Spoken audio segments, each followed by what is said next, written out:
To put calendar on the lock screen and the Samsung S26 Ultra, we can do this into two different ways.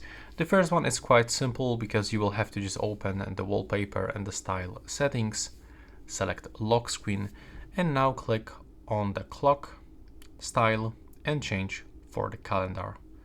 So as you can see, it will look just like this.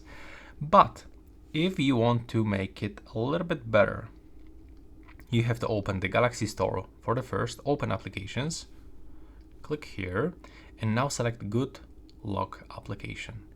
You will have to get this on your phone, open when it's downloaded. Now we have to get the Lockstar plugin, and we have to click to add widgets. Go back. We have to select Lockstar and click to app widgets. Now go for the calendar, and yes, you can actually add the official calendar widget into your lock screen. So you can still get a clock, the classic clock, and you can still get that calendar. So you can change its size, you can place it wherever you want, and now you have to click down in the right upper corner to apply those changes.